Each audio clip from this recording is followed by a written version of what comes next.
神里灵华的卡池延期了，这我要是再不出一期神里的攻略，有点说不过去了。大家好，我是思凡。考虑到我这期攻略出的也有点晚，所以本期视频我会尽量挑重点的讲，基础信息就不啰嗦了，相信大家也都了解的差不多了，直接进入正题。首先是灵华的普攻重击，灵华除了大招以外，普攻重击就是它最主要的输出手段。现在最主流、最推崇的手法是4A 一重击，但你们有想过为什么吗？为什么不是1A 一重击，不是2A 一重击，也不是3A 一重击，而是4A 一重击呢？首先当然是体力原因，1A 一重击太耗费体力，而且永动队往往不带盾，体力不足非常影响后续的操作。那么2A 一重击和3A 一重击又为什么不行呢？其实还有手感的因素。仔细观察神野的重击动作，是需要收刀才能打出聚合斩的，而原神里的角色在打重击前是必然会先 A 一刀的，这是机制，所以我们无法做到只重击不 A。 然后我们再来观察神野的普攻动作，1、2、3段都是没有收刀动作的，而4、5段是有的，这就会直接导致前3段普攻接重击时，神里会直接卡顿一下，因为我们需要做出收刀这个动作，这很关键。就像宁光的重击是只有左手的，我们在右手普攻接重击时会卡顿的道理一样，因为需要换手。而神里的第4段普攻本身就已经收好刀了，所以重击接的就很顺滑，几乎是没有卡顿的，因为我们省去了收刀这个动作。第5段普攻虽然也是收刀动作，但却是个动作较大的冲刺，且第5段也是一轮普攻动作的结束，我们是无法做到立马接重击动作的，依旧需要再 A 一下才能接重击，所以是不存在5A 一重击这种操作的。应该是所有近战兵器类角色都无法做到普攻最后一段接重击的，我也不敢把话说绝，万一呢，是吧？目前只有极个别的法师能做到普攻最后一段完接重击的，像是星海、燕飞、砂糖这种。宁光则是直接没有普攻段数的，也可以，而丽莎、芭芭拉这些则都不行。有些法师我没有抽到就不做演示了。硬要总结的话，就是重击动作和普攻动作差别不大的，衔接起来比较容易的，还有就是后摇长短的问题，又或者说是官方特意做过优化的，才能做到普攻最后一段接重击。然后法师类角色的重击是可以直接打出来的，不像近战需要先打一下普攻，这也应该算是原因之一吧。稍微有点跑题了。总体来说 1A 和2A 接重击都太耗费体力，而 3A 接重击有卡顿，有着卡顿的时间，我们不如直接 4A 接重击，所以 4A 接重击的手法就是最优解了。而且 4A 一重击的 DPS 也不低，甚至是比较高的。当然我们也不是不可以直接打 1A 一重击，毕竟这么打出伤来的更快，特别是对群的时候，只不过需要看情况，如果怪比较脆，又或是队友的技能比较充足，神里也战场不了多少时间的，直接选择打 1A 一重击就是更优的选择。然后就是在打普攻重击前，我们最好能先释放一次元素战技，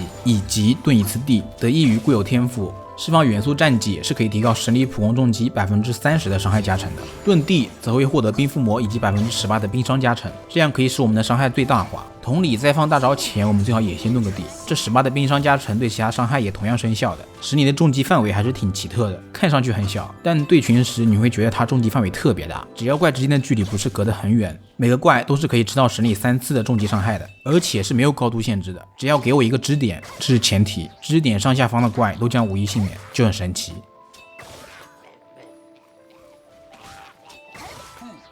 神里的元素战技类似于温妮的分场，伤害都是自下而上的，也都可以击飞敌人，但神里的元素战技的击飞效果还是要弱一些，体型稍微大一点的怪就击飞不了了。元素战技对于神里来说，最主要的作用还是回复能量以及上 buff， 所以我们就简单点，几句话带过好了。战斗天赋，神里流线步，代替冲刺，这个描述很关键，这点说明神里的盾地是不属于冲刺动作的，所以某些角色的天赋加成我们是吃不到的，比如说凯亚的冲刺减体力效果，这个天赋和莫娜天赋是如出一辙的，都可以在水面移动，也都会被地形卡住。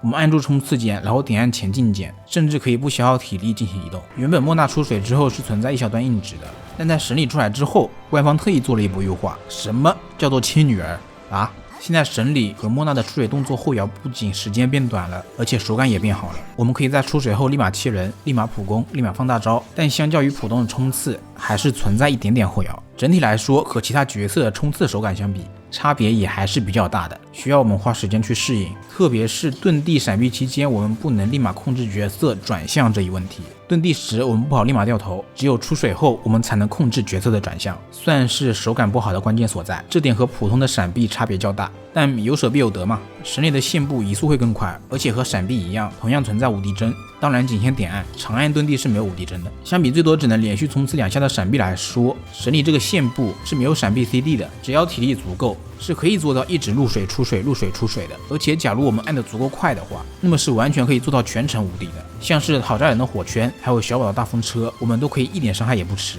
不过由于我用的是手柄，而且闪避键是手柄的尖键，所以按着还是挺吃力的。个人不太建议实战中也这么玩，还是挺容易出错的。每次启动线步时，我们都会消耗10点体力。在我们结束线步时，如果周围有怪，神里会给他施加冰附着，此时我们是可以获得10点体力回复的。所以其实只要我们一直点按，且结束线步时能一直在怪的附近的话，是可以做到全程不消耗体力的。这个冰附着遵循一般的元素附着规律，每隔2次可以给怪上1次弱冰附着。至于有什么用呢？大概就是刷新普攻冰附魔的持续时间以及破盾吧。而且神里的重击是3次伤害，是必然能上1次冰附着的，所以神里破水盾的效率还是比较高的。其实神里是存在冲刺动作的，在深渊里，只要我们把神里放在1号位，那么在进入场景之后，我们所操控的角色就是神里，此时他就可以进行冲刺动作。原因在于线步属于神里的天赋，而在深渊，我们在未解锁战斗之前是无法释放技能和切换角色的，所以这时候的神里只能做出冲刺的动作，因为线步属于一种技能。木纳也同理，这也不算是题外话吧，后面会再提到这点的。神里的元素爆发、神里流、双灭，这是神里输出占比最大的伤害技能，爆发非常的高，但有几点需要注意。第一，就是神里大招并不太适合拿来打小怪。首先，神里大招是会默认往前缓慢推进的。其次，神里大招是能够击退小怪的，而且由于击退的距离比较远，所以会出现大招跟不上小怪的情况，此时就会出现丢伤害的现象，像是人形怪甚至是龙息都会如此。而面对有位移的怪，他们也能很轻松的远离神力大招的攻击范围，这就很不友好了，非常考验我们释放大招的时机。这时候就体现出冻结的重要性。冻结这个反应就很奇妙，它不仅能控制住敌人，而且此时的敌人也不会被击退，就好像是变重了一样。硬要分析的话，应该是受血刃系数变成0了吧，我猜。所以冻结反应对于神力来说，特别是大招是非常非常重要的。想要打满神力大招的伤害，冻结很关键。所以在圣遗物方面，反正都要打冻结了，何不选4冰套呢？可以享受高暴击的收益，此条也可以无脑堆爆伤。但对于那些冻不住的 BOSS 敌人，2+2会是更好的选择，也会是更通用的选择。2冰要宗、2冰要决斗都是可以的。至于暴击率，个人建议60起步。既然说到圣遗物，我也来讲讲武器。武器5星就选择雾切或者绿剑、波波剑，4星就天幕或者黑剑，其他武器有什么就凑合着用吧。很多人很在意天幕和雾切之间的伤害差距，我只能说很大，40%左右。但在循环方面，天幕是要更好的，可以把与雾切的差距缩小到25%的样子。天幕的效果其实很简单，就是要我们多释放元素战绩，最多攒3个，但实际上由于神里的战绩 CD， 我们只能攒2个。一般来说，带了天幕的神里，双翼是可以出满大招的，充能歪个30点，基本就够用了。出不到雾切的话，选它就对了。然后是很多人关心的神力大招裸大打多少伤害才能及格的问题。以天幕为例，我个人觉得1万就够了，雾切就再加个40%。裸大伤害重要吗？重要，但也没那么重要，有好的队友更重要。这期视频我也来教一教你们如何一步步把神力大招从1万不到变成2-3万一条。首先是我神里的面板天幕4冰，这配置我觉得够平民了吧。然后是裸大伤害，放大前我们先放个元素战绩叠一叠天幕的效果，然后遁地加个18%的冰伤，裸大伤害1万不到，甚至没到合格线。可以看到由于天幕的效果，放完大后神里的大招能量已经回了1半了。然后是减了冰抗的伤害，依旧先释放元素战绩，然后切温级减冰抗，在遁地之后立马放大，伤害变成了12500，再加上吃了星海讨龙的伤害，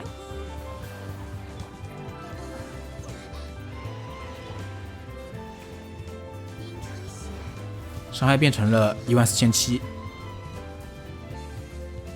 最后再加上生哥大招的伤害，这里手法需要稍微变一下，先放生哥大招，再切温迪减抗，再切星海加讨龙伤害，最后再切神力遁地放大，伤害变成了17000一条，最后再加上生克冰灵的伤害，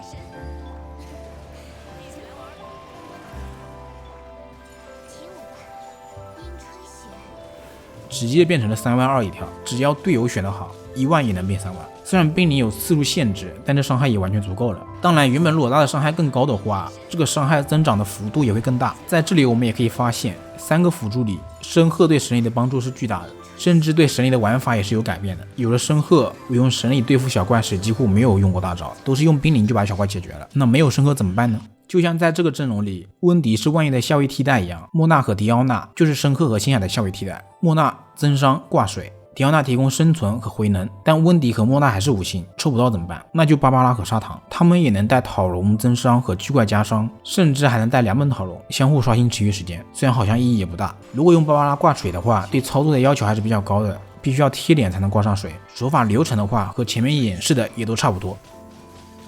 要是连砂糖也没有，分组肯定有吧，免费5星角色。然后如果你想追求极限伤害，喜欢操作的话，可以把星海换成莫娜，带上申鹤莫娜2个增伤，用生存来换取输出。反正神里的配对归结于一句话，就是双冰加分符加挂水。面对 BOSS 也可以把挂水去掉，可以再加一个冰 C， 也可以再加一个辅助。阵容是死的，但玩家的 BOSS 是多变的。双冰加风加水的思路只是目前的最优解，但我们也没必要一定按照这样来搭配自己的队伍。就算去掉分符变成3冰也完全是 OK 的。圣遗物不行，我们也可以让神力去打辅 C。神隐大招是脱手的，和甘雨一样，我们可以把它放进U2雷神队当第4人，也可以把它和甘雨放在一起，选奇异战场即可。按照自己的 BOSS 灵活变动阵容才是硬道理，等后面抽到了再逐渐替换补强即可。然后是关于讨龙的问题，我们在打深渊时一定不要把带有讨龙的角色放到1号位。像我对队伍里每个角色的位置都是有习惯的，1号位放盾奶，2号位放主 C， 3号位放副 C， 4号位放辅助。但在神里这里，我是把辅助温迪放在1号位，原因就在于我们进入深渊之后都是默认1号位角色在场的，不论你打的是哪一间，上一间结束时用的是什么角色，到下一间之后都得重新来过。所以星海放1号位的话，讨龙就很难给到神里了，就算给到，吃到的 buff 也会打折扣，所以这里需要小小的注意一下。关于神力能不能打融化，我的结论其实是完全可以的。神力大招段数多，重击每次也都能打出1次融化，重击和大招都是3次一融化。虽然不像胡桃能 A 中次次蒸发，也不像熔干重击能次融化，但胜在频率快，带上相伴之后完全可以玩。一轮的爆发输出也完全不差，甚至差点把龙系打死了，比永动的爆发还高些。神力大招锁面板和现役大招一样可以吃满加成，而且冰落火相连着上火频率，神力也不会出现反向打工的情况。就是班尼特不要点6名，不然神力的 A 中打不了融化。其实不论什么队伍，一个主 C 加一个副 C 才是最好的输出模式，而相班强就强在可以完美充当副 C 加辅助的角色，通用的3号位和4号位几乎啥队伍都能塞，而且效果都不差。所以如果你有现成的相班，而且也没有很好的永动队友的同学，是可以考虑融化流神力的。但毕竟相班很抢手，而且只有1个，所以神力最好还是错位竞争打永动，能不抢相班还是别抢了。而且大招吃不吃得满也是一个大问题。最后到底要不要抽神力呢？我觉得神力还是蛮吃辅助的。如果你没有特别好的辅助，以后也不准备专门为他去抽的，那我个人还是不太建议。但如果你愿意花心思去培养他，那绝对是对得上当前 T0 主 C 这一称号的。但说到底嘛，喜欢就抽，别犹豫。而且这池子也不知道延期到什么时候呢，可以慢慢考虑，别着急。最后关于神力的天赋加点我好像没说，神力1半以上的输出都来源于元素爆发，所以加点还是以元素爆发为主，普攻为辅。元素战绩能点则点，最好还是拉满。那么关于神力攻略，我想说的就是这么多了。如果有帮助到你的话，别忘了点个赞支持一下 UP 主。我是思凡，我们下期再见。